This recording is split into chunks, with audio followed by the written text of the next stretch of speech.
Hello, this is Matt on the Moon Lambeau channel, and it does seem that some of our XRP fears have been coming true, and attorney John Deaton is sounding the alarm. He has put out another incredible thread that I'm going to be highlighting in this video. Stay tuned. You gotta be aware of this. I think you're gonna find this very interesting as well. And part of my mission here, I would say, is to prop up those in the XRP community that are contributing in meaningful ways. And John Deaton is certainly doing that. He's an attorney, he's pro-XRP, he is an XRP holder, and he does a great job articulating exactly what the SEC has done in charging Ripple is just completely illogical and nonsensical. The idea that the sale of XRP today represents an investment contract is absolutely bonkers. And so I encourage all of you, if you've not yet done so, to follow John Deaton on Twitter.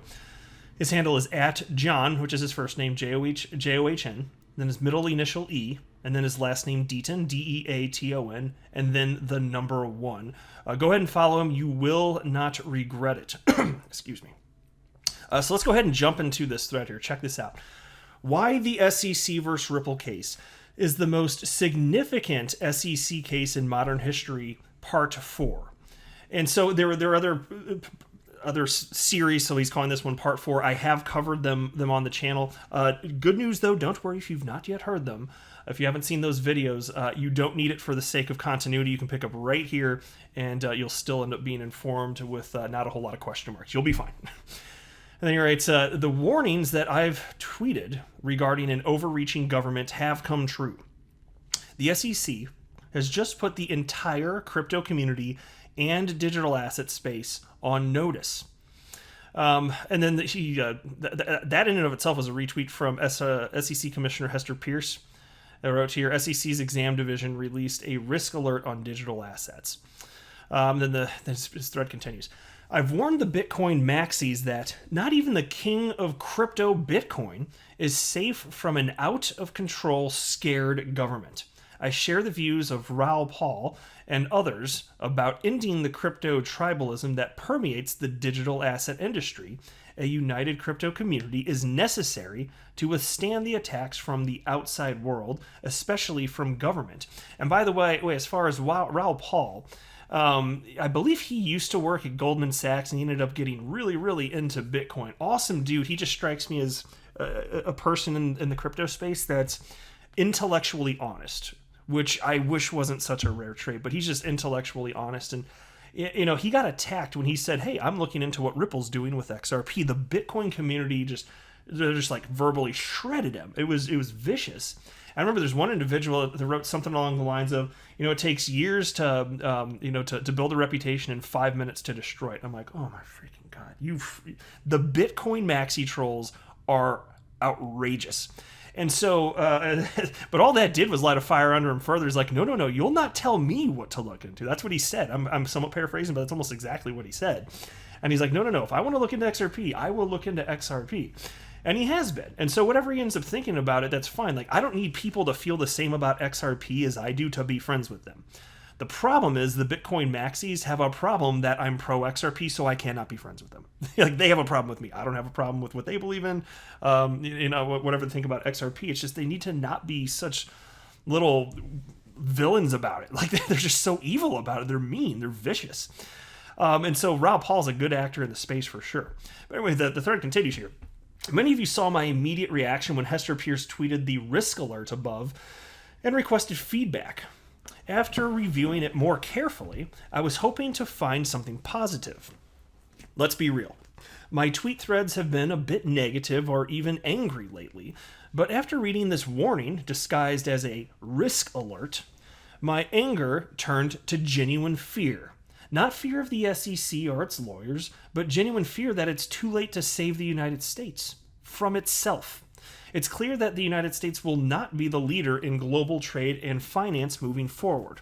I now believe that my earlier warnings that the SEC versus Ripple, Brad Garlinghouse, and Chris Larson is potentially a signal that the SEC is coming after all cryptocurrencies and digital assets. In fact, the idea that it's going after all digital assets, frankly, is in fact accurate. Some of you may think that I'm being paranoid and that I'm an alarmist. If so, please take 20 minutes and read the SEC risk alert yourself. In fact, if the SEC didn't title it as a risk alert, I wouldn't even know what it is. I wouldn't know how to describe it or what to call it. To understand what I'm getting at, you don't even have to read read past the footnote. Number one, here's that footnote in its entirety. Here's a quote. This statement represents the views of the staff of the Division of Examinations, formerly known as the Office of Compliance Inspections and Examinations. It is not a rule, regulation, or not a statement of the U.S. Securities and Exchange Commission. The Commission has neither approved nor disapproved its content. This statement, like all staff guidance, has no legal force or effect. It does not alter or amend applicable law, and it creates no new or additional obligations for any person. That was the quote. And then John Deaton writes, what the hell does that mean? Good question. I will tell you exactly what it means. It means that you and I can never rely on or use the statements or information contained within this public alert. We can't even bring it up to be used against the SEC in any possible way. But the SEC can use it against us if they choose, and now it can claim it provided warning and or an alert on the subject before filing an action against any person, business group, or entity. This so-called risk alert covers basically all the different categories of cryptocurrencies and all the different potential groups of investors. For example, the risk alert states the following. Here's a quote now. Check this out. This risk alert provides observations made by division staff during examinations of investment advisors, broker-dealers, and transfer agents regarding digital asset securities that may assist firms in developing and enhancing their compliance practices.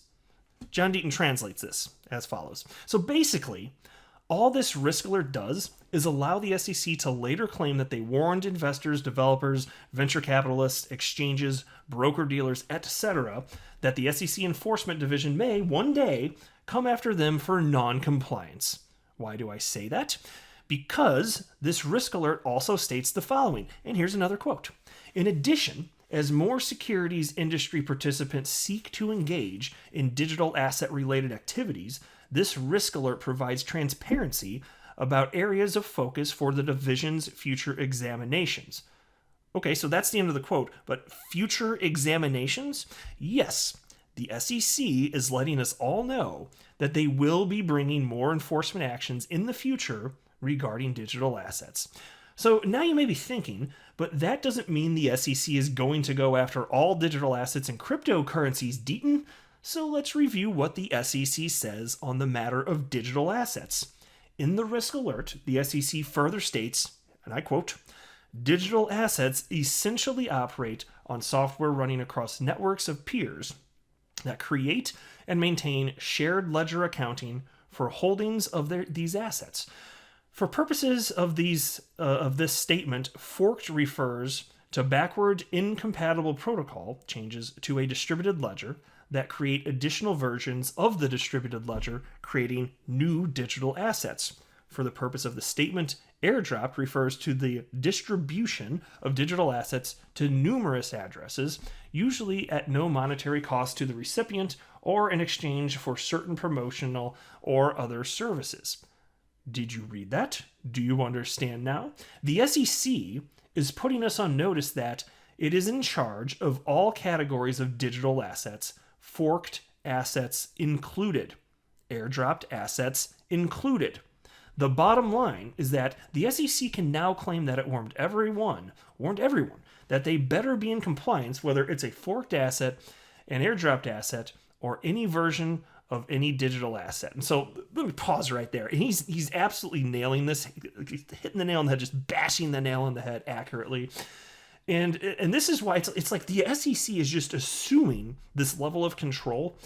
And the real fix, and this is why perhaps lobbyists should come into play in a greater capacity for the world of blockchain and crypto, because Congress can fix all of this. That Congress has the ability to. They need to be properly incentivized, it does seem.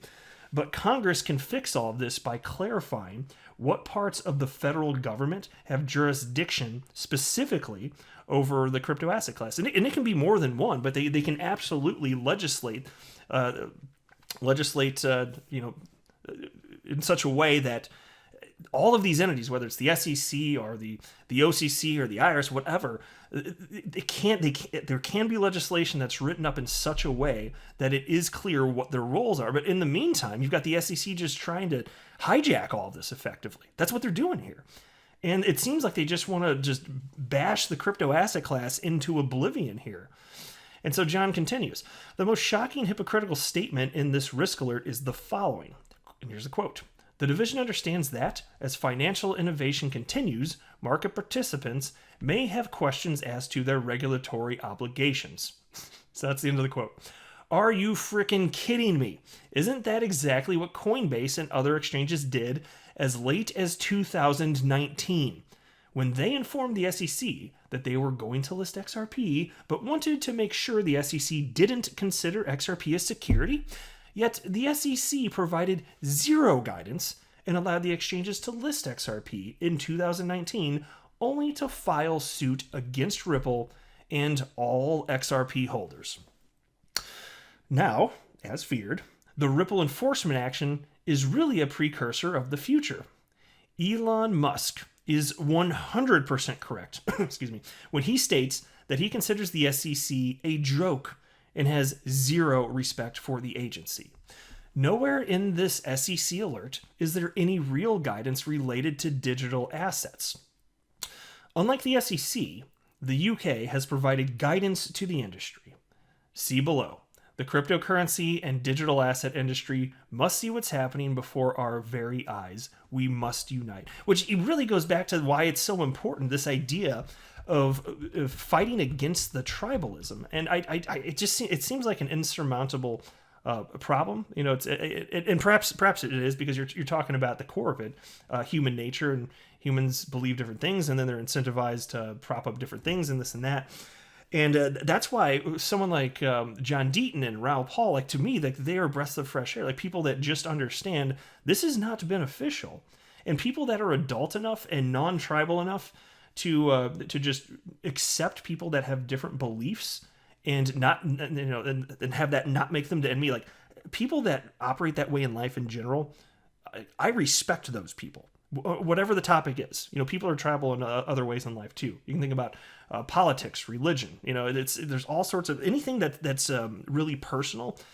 If a person feels like something that's a core to them or something that they strongly believe in is under attack or threatened in any sort of way, that's going to make them not like you, and they shouldn't view it as being under attack. If you just want whatever is best for the world, like, holy hell, maybe just have an intellectually honest discussion rather than refusing to consider something that isn't in line with your current belief system.